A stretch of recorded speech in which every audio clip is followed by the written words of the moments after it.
When did this all start that hedge funds were buying up houses and making it an institutional or a massive type investment? Warren Buffett said, I believe it was 2012, where he said if it was up to him, if he could do it, he would go buy a couple 100,000 homes. But in 2010, all things started, in my opinion, in Phoenix, Arizona, where all the weird things start. Maricopa County is a county where it's the most transactions occur in a single market in the country. So 2010, a bunch of hedge funds decided to get started. So Dallas Tanner, the Treehouse Group, now Invitation Homes, he's the CEO. I believe he led that charge and started buying homes where institutions were going to start buying thousands and thousands of homes to rent them out. The idea being to get a concentration of homes, a number of homes in a certain market to make it easier to manage and reduce your operating costs, right? Can I lower my expenses to manage these homes?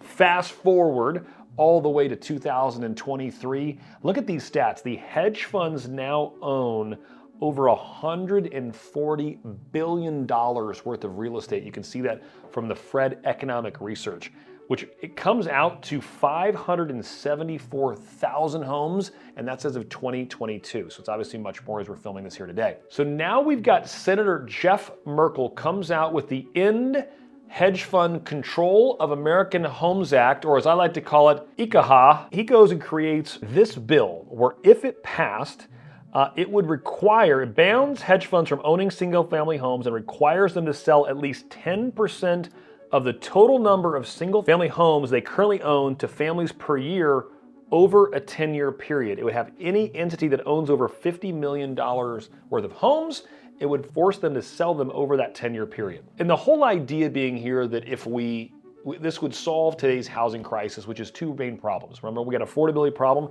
Homes are really expensive. It's harder for people to buy, and we don't have enough supply. So if this happened, if this bill passes, what happens to the real estate market? Does it burn down, fire, and everything is terrible again like 2008 in the Great Recession? What would actually happen? So it all depends on how they roll out these homes. But before we get there, I want to go to some of the reactions to see what other people think will happen online. And I want to go to my guy, Mr. Wonderful from Shark Tank, Kevin O'Leary. In there, Kevin O'Leary really talks, he says something here, it's a very bad idea, it's a very bad policy when you try to manipulate markets or source of capital. He says, I don't care if they're Democrats or Republicans, whoever they are, stay out of the markets and let the markets be the markets. The housing in our neighborhoods should be homes for people, not profit centers for Wall Street. This is the counter argument from Merkley.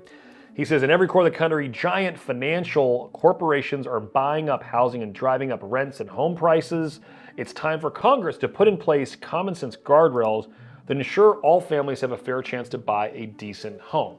So here's the argument. Number one, I don't think this bill will pass.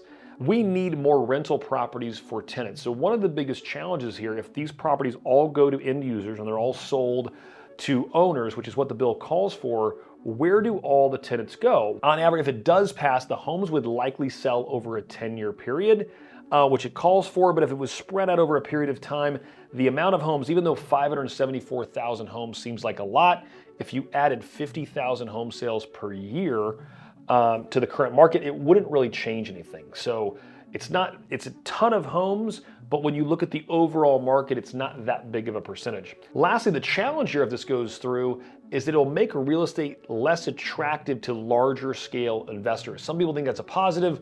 I think it's a negative. It's typically when lots of money goes into an asset class, it can stabilize, it can make it more legitimate.